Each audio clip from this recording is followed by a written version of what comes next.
अल उसूलुस सलासा। कल क्या पढ़े थे? दीन के तीन अहम उसूल। दीन के तीन अहम उसूल। पहला उसूल क्या है? अल्लाह की मारिफत। नंबर दो, नबी की मारिफत। नंबर तीन, दीन की मारिफत। इधर से कोई बताएंगे दीन की मारिफत से क्या मुराद है?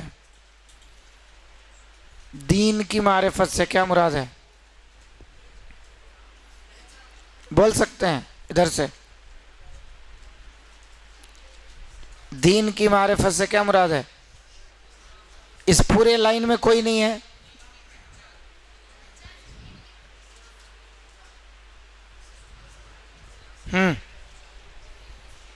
इस पूरे लाइन में कोई नहीं है।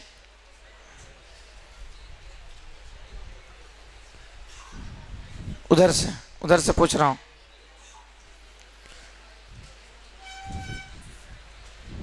खड़े हो जाओ। हाँ, क्या? तकरीबन 2 घंटे खड़ा हुआ था मैं कल यहाँ। 2 घंटे। और 2 घंटे में सिर्फ तुम दीन की पहचान बोल दिए तो समझ में नहीं आ रहा क्या बताया था दीन के बारे में।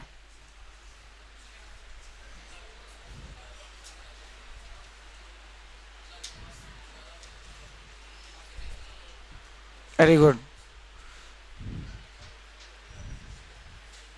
हाँ, नेक्स्ट। और कोई? और कोई है? हाँ, जोर से बोलना। वेरी गुड, शाबाश, माशाल्लाह। हाँ, हाफिज साहब, जोर से बोलना। आसानी तो सबको चाहिए। इन्ना दीन इंदल्लाहिल इस्लाम। हाँ, जोर से, जोर से। वेरी गुड, ये है पॉइंट। अब्दुर्रहमान, से लाउडली।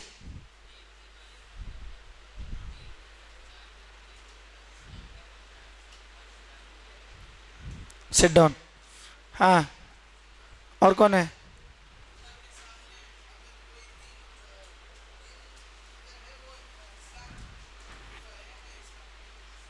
हाँ, आप बोल नहीं पा रहे हैं। आपने समझ लिया है कि अल्लाह के नज़दीक सबसे पसंदीदा दीन अगर कोई है तो क्या है? इस्लाम है। और एक्सेप्ट होने वाला जो दीन है वो कौन सा है? इस्लाम है। बाकी दीन रिजेक्ट कर दिया जाएगा। यहाँ से जब इंसान जाएगा तो उसको कहाँ जाना है? कहाँ जाना है? ये पूरी लाइन खामोश है। इसका मतलब कुछ समझ में नहीं आ रहा है। इंसान यहाँ से कहाँ जाता है? डायरेक्ट अल्लाह के पास जाता है। हम और तुम मरेंगे तो कहाँ जाएंगे? कब्र से कब उठाए जाएंगे? कब उठाए जाएंगे? क़यामत के दिन। उसके बाद कहाँ जाएंगे? हशर के मैदान में। हशर के मैदान में क्या होगा? कौन बोले सवाल जवाब होगा? हिसाब हो किताब होगा। सवाल जवाब कब्र में होगा। ठीक है, ये जो कॉन्सेप्ट है हमारा क्लियर होना चाहिए। दूसरे जो लोग हैं, ए लड़का क्या कर रहा है?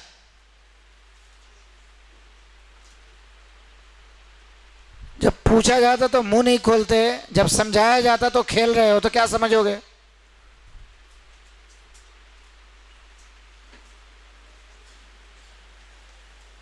हमारा ये कॉन्सेप्ट क्लियर होना चाहिए कि हमें मरने के बाद दोबारा उठाया जाएगा। दूसरे मज़ाहिब में ये कॉन्सेप्ट क्लियर नहीं है, याद रखो। ये क्लियर कॉन्सेप्ट इस्लाम ही देता है, दूसरे कोई भी मज़हब इतना क्लियर कॉन्सेप्ट नहीं देते। जब हमारा कॉन्सेप्ट इतना क्लियर है कि हमको दोबारा उठाया जाएगा, हमें दोबारा अपने रब के सामने खड़े होना है, हाजिर होना है और जवाब देना है। किसका?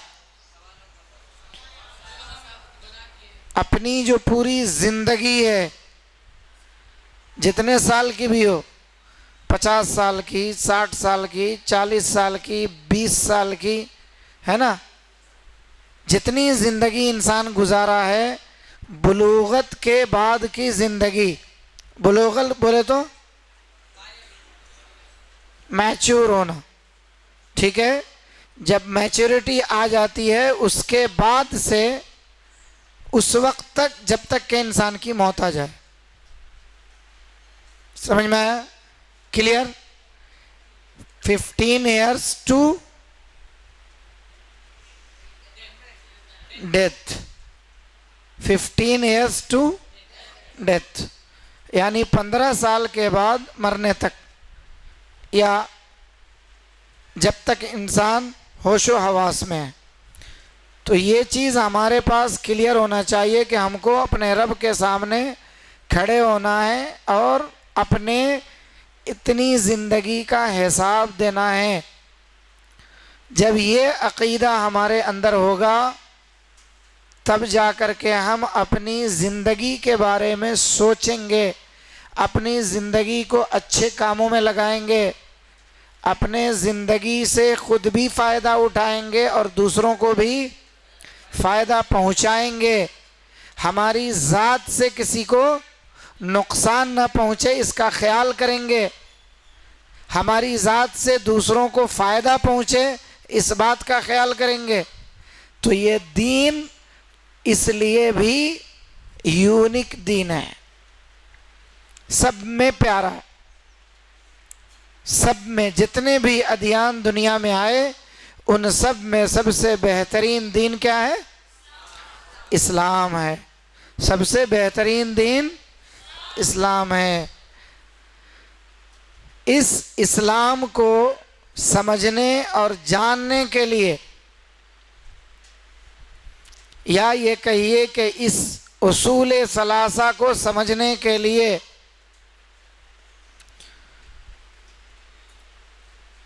और उसके अंदर मजबूती पैदा करने के लिए ज़हन के अंदर कुछ बातों को रखना है।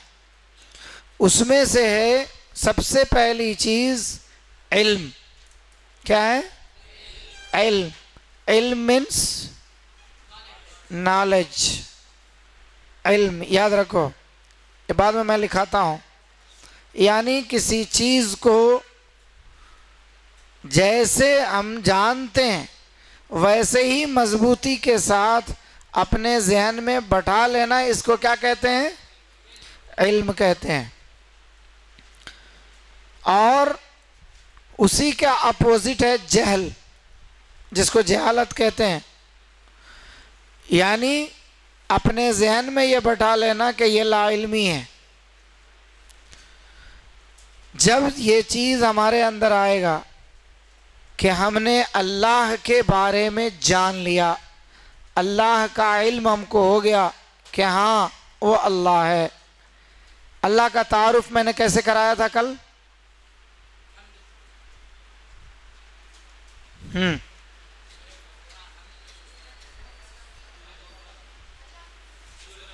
वेरी गुड, शाबाश।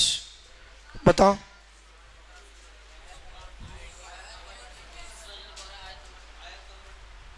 कंफ्यूज हो गया था ना? 31 21 बाद में क्लियर बताया था ना?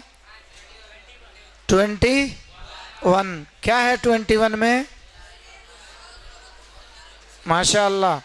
या अय्युहन्नासु अब्दू रब्बकुम अल्लज़ी खलक़कुम वल्लज़ीना मिन क़ब्लिकुम। ये बहुत क्लियर याद रखना है। अल्लाह वो है जिसने तुमको और तुमसे पहलों को पैदा किया, तुमको और तुमसे पहलों को पैदा किया। अल्लाह ने यहाँ पर कोई शक नहीं रखा है, कोई उलझन नहीं रखी है, क्लियर कर दिया है कि तुम और तुम्हारे पहले जितने भी हैं वो इंसान हैं, जानवर हैं, चरिंद हैं, परिंद हैं, हैवानात हैं, सबको किसने पैदा किया? अल्लाह ने पैदा किया। खलास। तो हमें ये मालूम हो गया कि हमारा पैदा करने वाला कौन है। अब तुमसे कोई सवाल कर सकता है, who is a creator? Abdul Rahman, who is a creator? से लाउडली।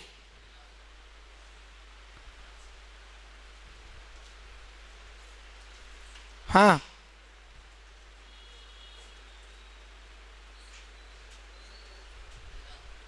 हाँ, माशाल्लाह। तो हमें ख़ास तौर पर जिन बच्चों को बात समझ में नहीं आती है उनको सवाल करना चाहिए, बार बार पूछना चाहिए, या जिन्होंने ये माहौल नहीं पाया है उनको बार बार पूछना चाहिए। ठीक है। तो उसूल सलासा, उसूल सलासा में मैं उंगली भी दिखा रहा हूँ, आप ज़बान से बताएंगे।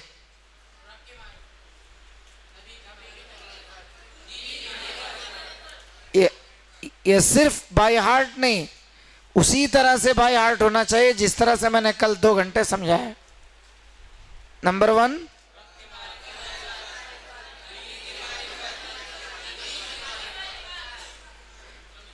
ये उसूल सलासा हैं, दीन के 3 अहम उसूल हैं।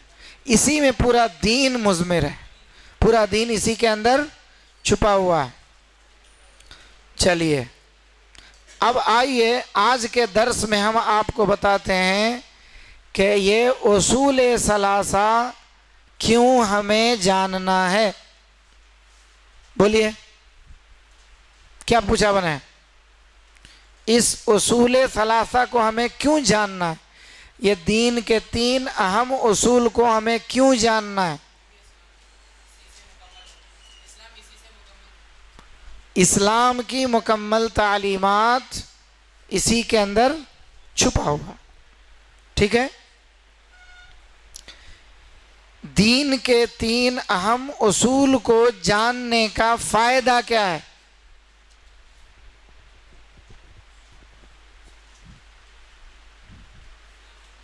याद रखेंगे? याद रखेंगे? मैं बताऊंगा तो आप दोहराएंगे, और इसको बाद में या तो नोट कर लीजिए, अभी फौरन नोट कर लीजिए। अलग अलग दीन के 3 अहम उसूलों को जानने का फायदा क्या है? कौन कल लिखे थे बोर्ड पे? रोमन में लिखो ताकि सबको कंफ्यूज अगर हो तो लिख सकते हैं। कौन लिखे थे? आप लिखे थे? मार्कर लीजिए, कैपिटल लेटर में लिखिए उसको। दीन के अलग से, हाँ, दीन के 3 नंबर डाल दीजिए। हाँ, अहम, अहम, हाँ, उसूलों को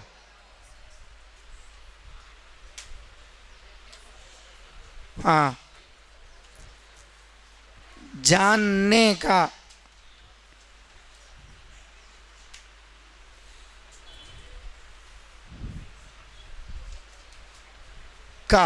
फायदा क्या है?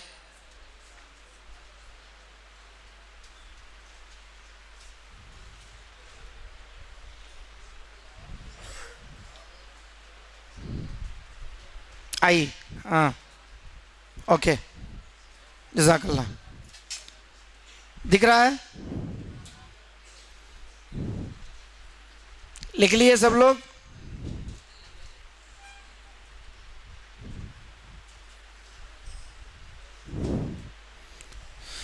दीन के 3 अहम उसूलों को जानने का फ़ायदा क्या है? आपने क्वेश्चन मार्क है, क्या है ये?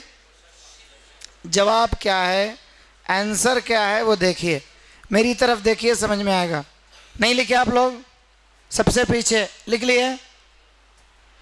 मुंडी हिला रहे, लिखे कि नहीं? लिख लिए? चलिए जवाब सुनिए, अगर लिख लिए तो जवाब सुनिए। दुनिया में उंगली, मेरी उंगली का इस्तेमाल मैं ज़्यादा करता हूँ। दुनिया में हिदायत, मैं बाद में लिखाऊंगा, पहले समझ लीजिए। दुनिया में हिदायत, आप ऐसा करो, आप भी ऐसा करो। दुनिया में, इधर देखो, इधर देखो बेटा, मेरी तरफ देखो। दुनिया में हिदायत, दुनिया में, दुनिया में कब्र में अजाब से नजात, कब्र में अजाब से नजात। खबर नहीं बोलना, कब्र में अजाब से नजात। कब्र में, आगे आप बोलेंगे, कब्र में, कब्र में, कब्र में। Very good. फिर से, दुनिया में, दुनिया में, दुनिया में, कब्र में, कब्र में, दुनिया में, कब्र में। माशाअल्लाह। आखिरत में, आखिरत में कामयाबी। किसको चाहिए, किसको चाहिए? बहुत सारों के हाथ अभी भी नहीं उठे। माशाअल्लाह, माशाअल्लाह, वेरी गुड। चलिए, तो इन दीन के 3 अहम उसूलों को जानने का फ़ायदा क्या है? आपने याद कर लिया। दुनिया में, कब्र में, आखिरत में कामयाबी। आखिरत की कामयाबी, अब समझिए, आगे समझिए। आखिरत की कामयाबी जिस बंदे को हासिल हो गई, जो बंदा आखिरत में कामयाब हो गया, वही असल कामयाब है। समझे? नहीं समझे? बोलो। अरे बेटा, लिखाने की चीज़ मैं लिखाऊंगा, वक्त दूंगा, जो समझा रहा हूं उसको समझ जाओ पहले।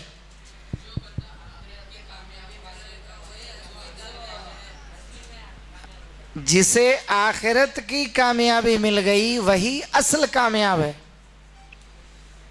समझ में आ रही बात? दुनिया में कामयाबी का अलग अलग क्राइटेरिया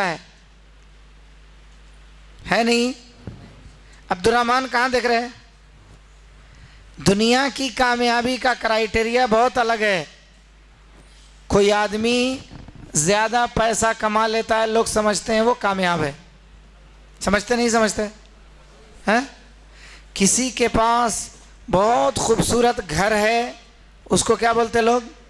वो कामयाब है। किसी के पास बहुत बड़ा बिजनेस है, लोग कहते हैं वो कामयाब है। कोई पॉलिटिकली बहुत ज़्यादा आगे बढ़ा हुआ होता है, लोग समझते हैं वो कामयाब है।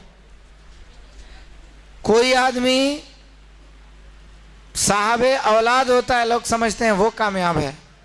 तो दुनिया में कामयाबी का अलग अलग क्राइटेरिया है, अलग अलग तवाज़ुन है, अलग अलग सोच है। दुनिया वाले अपनी सोच अलग अलग रखते हैं, लेकिन आखिरत की कामयाबी का एक ही सोच है। वो बताऊंगा मैं आपको कल। ओके ओके, जज़ाकल्लाह। मुसहफ़ दो बेटा, वहाँ से मुसहफ़ दो, वहाँ से।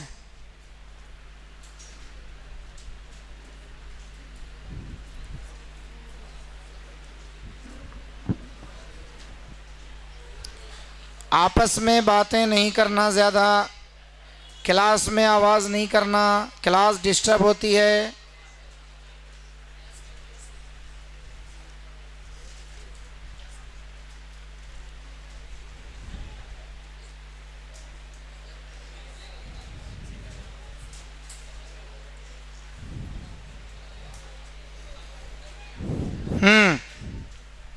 सुनो, क्या बताया मैं अभी, कहाँ रुका था?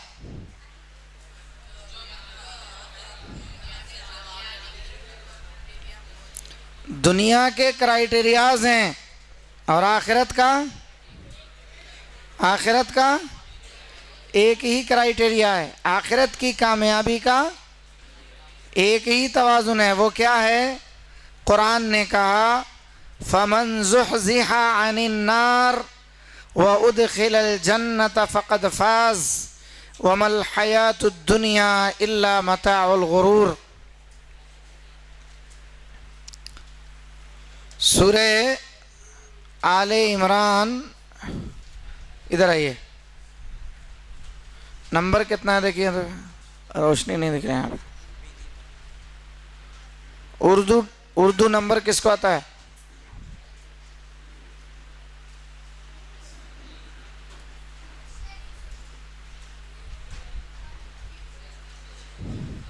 ये नंबर कितना है?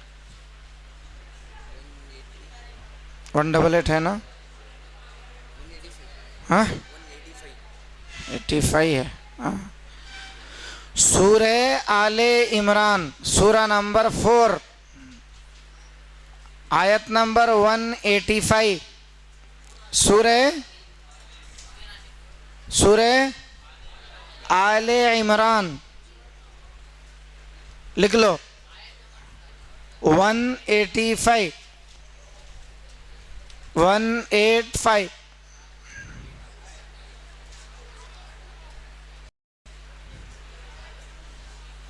फिर आवाज कर रहे भाई, फिर आवाज कर रहे हैं। हो गया, लिख लिए 185। क्या है इस आयत के अंदर? अल्लाह ने फरमाया फमन ज़ुहज़िहा अनिन नार, जो शख्स आग से बचा, लिख लिए पूरे, लिख लिए। अब इधर सुनो, जो शख्स आग से बचा लिया गया, किससे? आग, कौन सी आग? नहीं, हमारे चूल्हे की आग की। हाँ, दोनों में क्या फर्क है?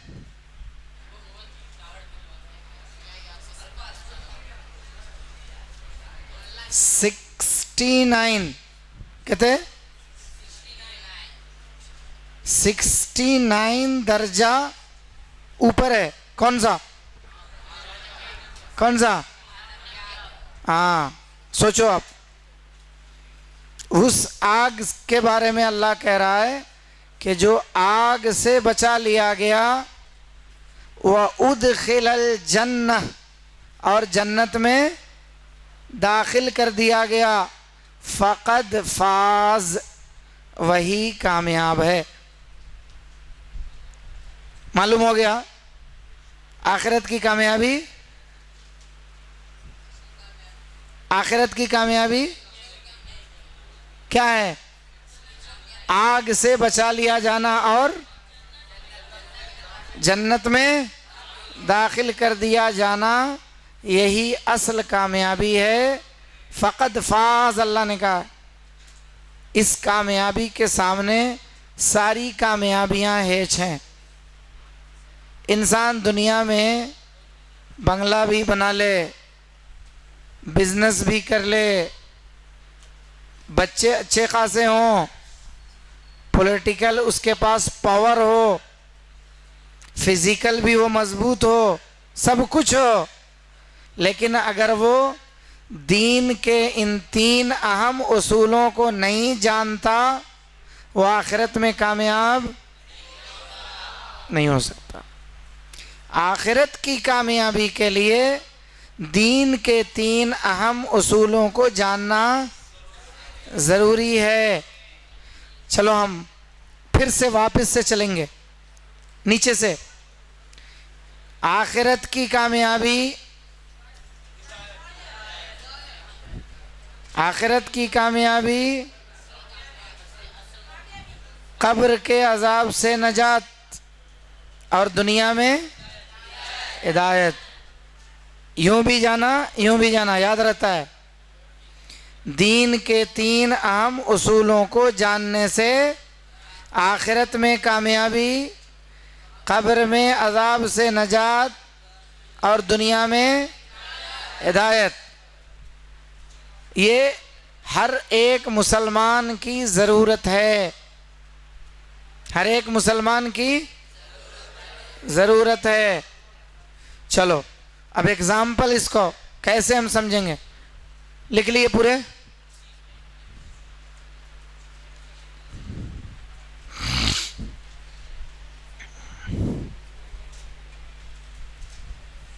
लिखने के बाद बोलो लिख लिया करको।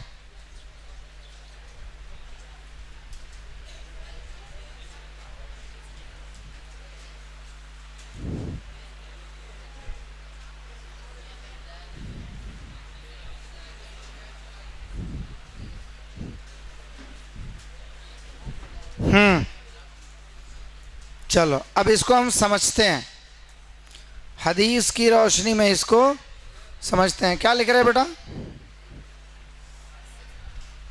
ये अभी तक लिखे नहीं, लिखो लिखो जल्दी लिखो।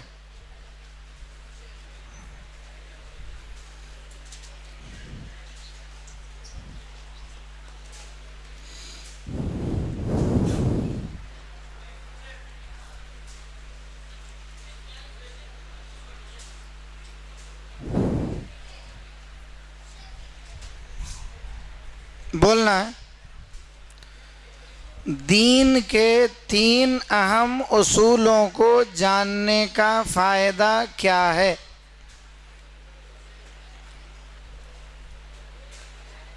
नंबर वाइज लिख लेना। दुनिया में हिदायत, कब्र में अजाब से नजात, आखिरत में कामयाबी। हो गया? हो गया? आगे बढ़ेंगे। चलिए फाइनल। लाइन वाले बोलेंगे क्या कि मौलवी साहब हमने टारगेट कर लिया कर को। ये टारगेट नहीं है, आप दूर हैं, ये लोग नज़दीक हैं। दूर वालों को लिखने में भी परेशानी होती है और समझने में भी परेशानी होती है, इसलिए दूर वालों का ख्याल किया जाता है। नज़दीक वाले हाँ हाँ बोले तो आगे नहीं बढ़ जाना। दूर वालों को समझ में आया नहीं आया, लिखे नहीं लिखे, ये जिम्मेदारी होती है पढ़ाने वाले की। टीचर वही होता है जो क्लास के आखिरी बच्चों तक को समझा दे। समझ में आई बात? हाँ, तो आप लोग ऐसा नहीं समझना कि हम ना टारगेट करे करके। आगे बढ़ेंगे।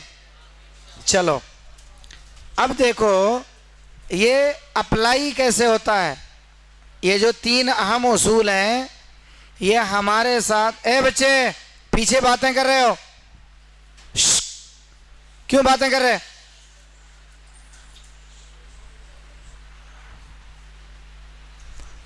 ये 3 अहम उसूल हमारे साथ किस तरीके से अप्लाई होता है उसको आपको समझना है। देखो कहाँ के देख रहा है, क्या कर रहा है भाई? अरे कहाँ देख रहा है? मेरी तरफ देखो। पेपर लेके क्या कर रहा है? लिखना नहीं है ना?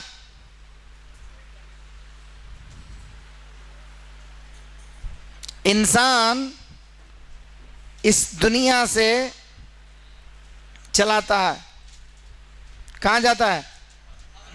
सबसे पहले कहाँ जाता है? ठीक है, अब देखो ये 3 अहम उसूल,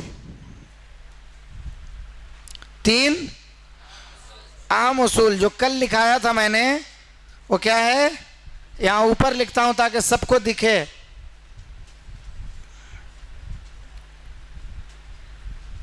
रब की मारिफत, उसके बाद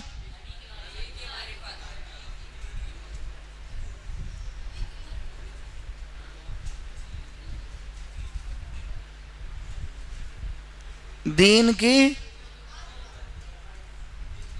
मारिफत। और नंबर 3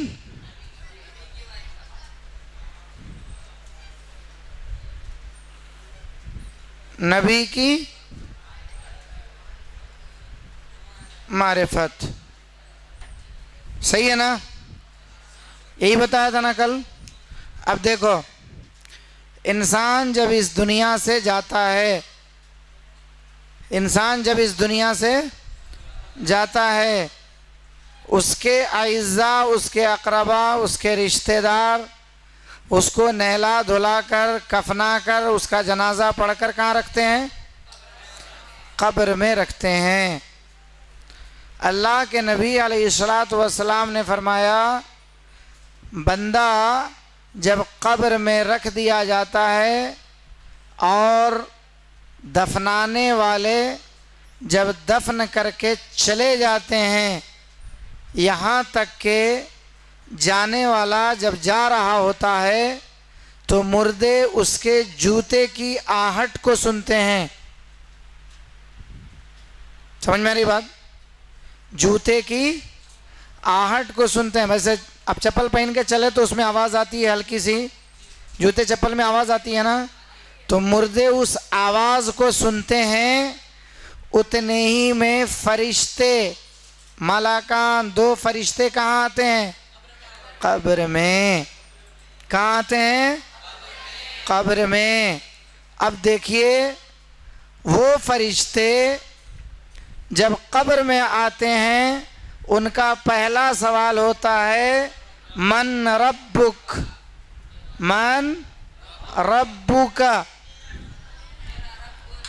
मन रब्बुका।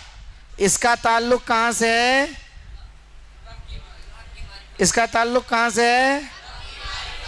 हाँ,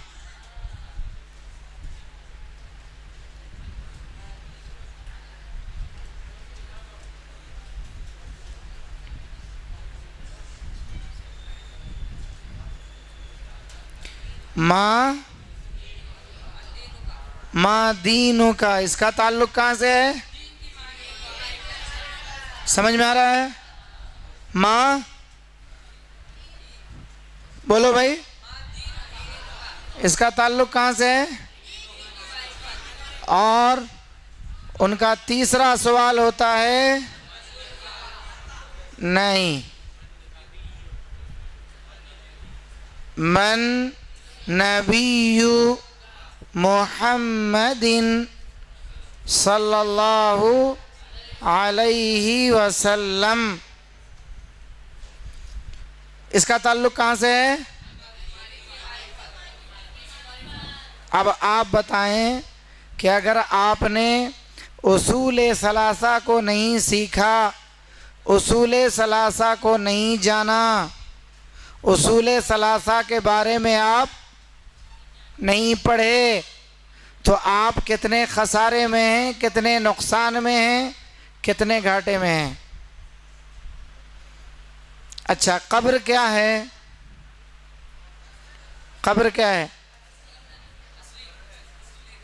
नहीं, कौन बताएंगे? कब्र क्या है?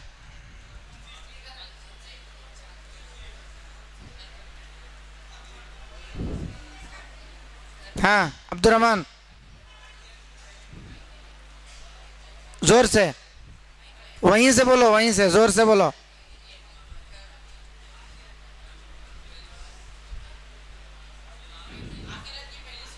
माशाअल्लाह, वेरी गुड। खड़े हो जाओ, खड़े हो जाओ। अब्दुल अहद, अब्दुल अहद है नहीं? हाँ, कब्र आखिरत की पहली सीढ़ी है। कब्र आखिरत की पहली सीढ़ी है, पहली मंजिल है।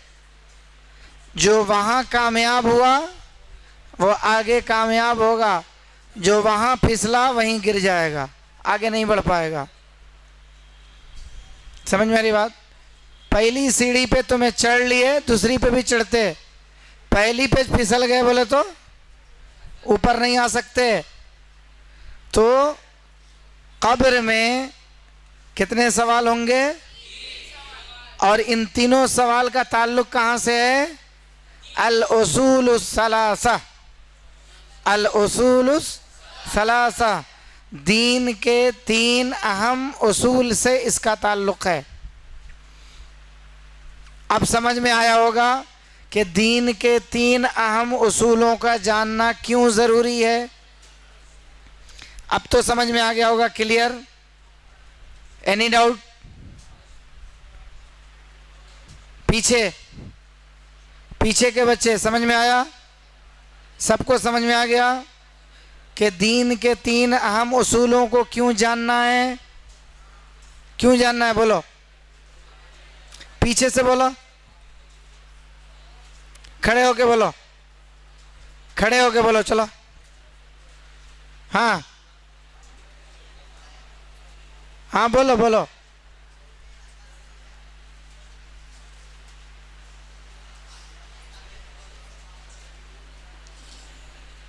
हाँ,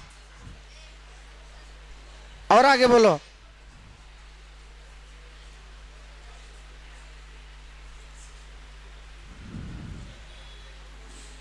शर्माना नहीं।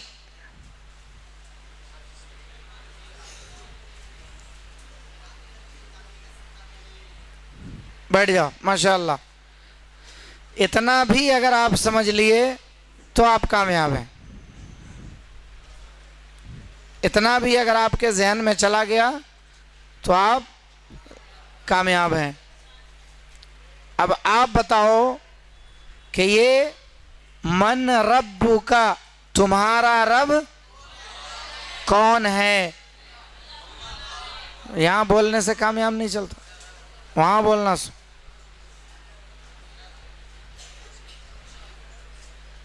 यहाँ बोलने से, नारा लगाने से कामयाबी नहीं है। कामयाबी वहाँ, उसके लिए यहाँ मेहनत करनी है। यहाँ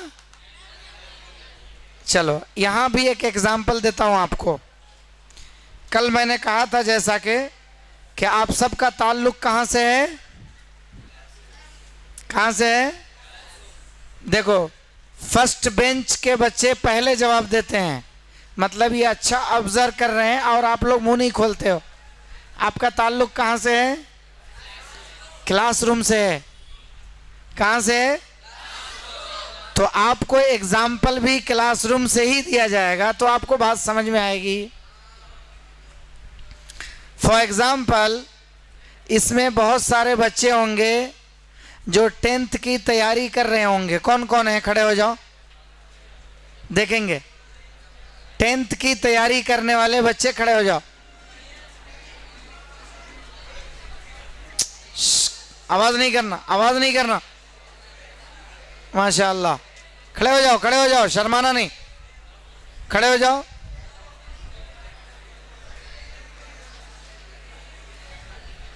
चलो बैठ जाओ, नीचे बैठो।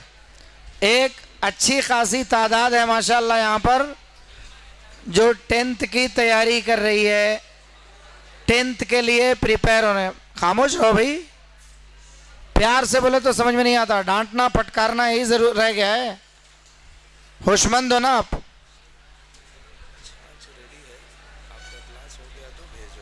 ओके ओके ओके ओके, इंशाल्लाह। देखो भाई, खामोश, आवाज बंद करो जी। तुम्हारी बार बार बोलना पड़ रहा है तुम्हारे को, अभी भी आवाज आ रही। एक काम करो, तुम आवाज करो, मैं खामोश रहता हूं।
इस तरह के बच्चों को क्लास से बाहर वहाँ कोने में बैठा डालना। यहाँ इस लाइन में भी कुछ बच्चे हैं और यहाँ पूरे इस तरफ कोनों में, इनको ये समझ में ही नहीं आ रहा कि हम क्लास में बैठे हुए।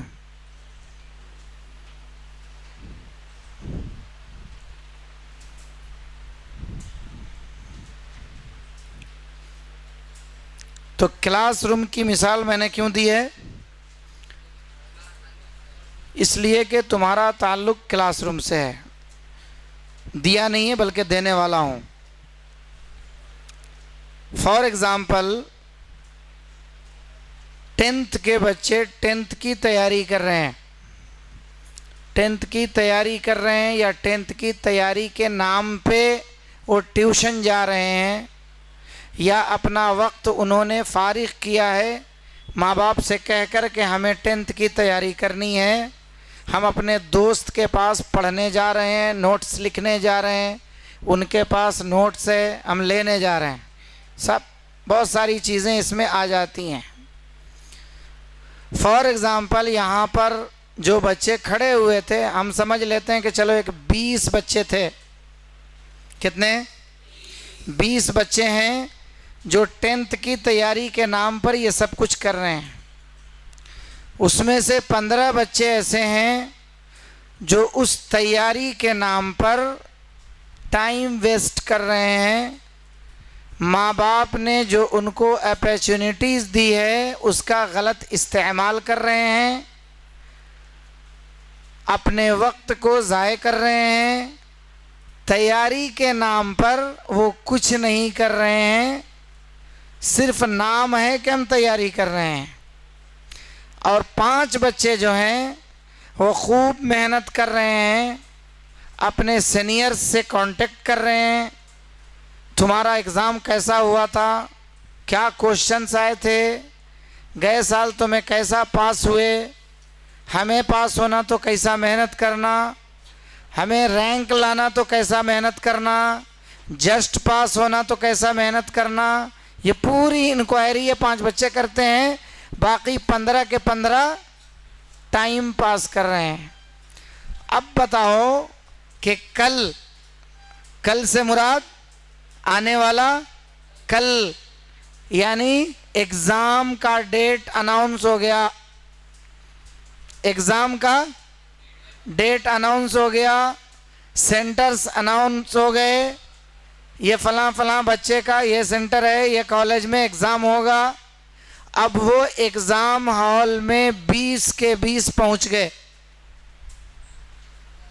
कौन? 20 के 20 बच्चे कहाँ पहुंचे हैं? एग्ज़ाम हॉल में।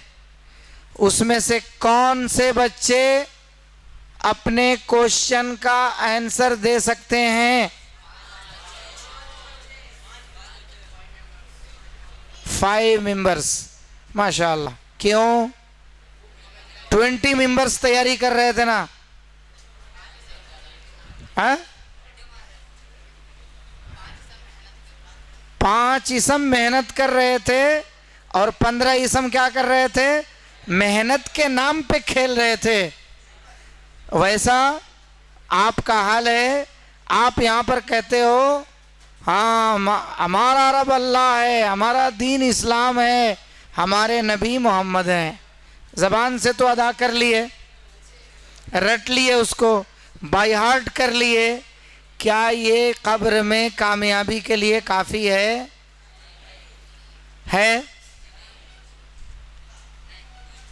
कब्र में कामयाब होना है तो क्या करना है?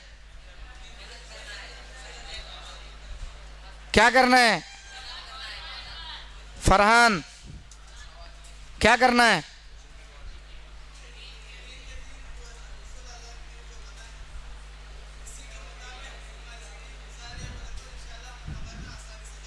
वेरी गुड, शाबाश।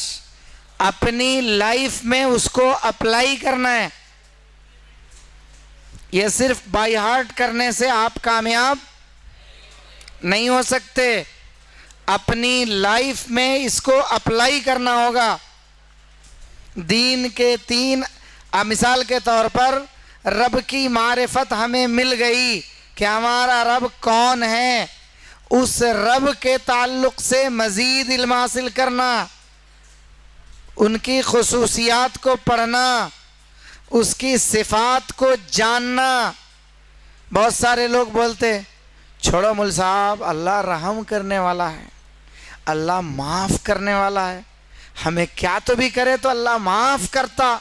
खूब गुनाह करते, खूब गाने सुनते, ब्लू फिल्में देखते, हाँ, अम्मा अब्बा से चुरा करके बंद कमरे में खूब गंदगी देखते, अल्लाह माफ़ करने वाला है।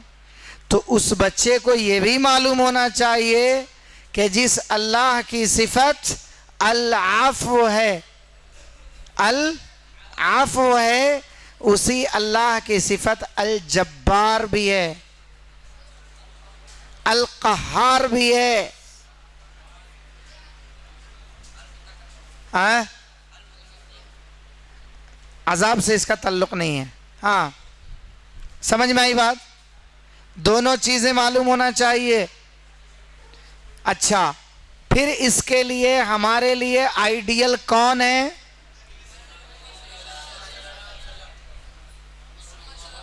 आइडियल कौन है? मुहम्मदुर रसूलुल्लाह सल्लल्लाहु अलैहि वसल्लम हमारे लिए आइडियल हैं, और आपके सहाबा हमारे लिए आइडियल हैं। वो नमूना है कि उन्होंने अपनी ज़िंदगी में इसको कैसे अप्लाई किया। तो उनके बारे में आसमान से आने वाली वही ने सर्टिफिकेट दिया, रज़ियल्लाहु अन्हुम व रदू अन, वो अल्लाह से राज़ी और अल्लाह उनसे राज़ी। मतलब उनके बारे में सर्टिफाइड कर दिया गया कि वो जहन्नम में नहीं जा सकते। हमारे बारे में ऐसा कुछ है? नहीं है।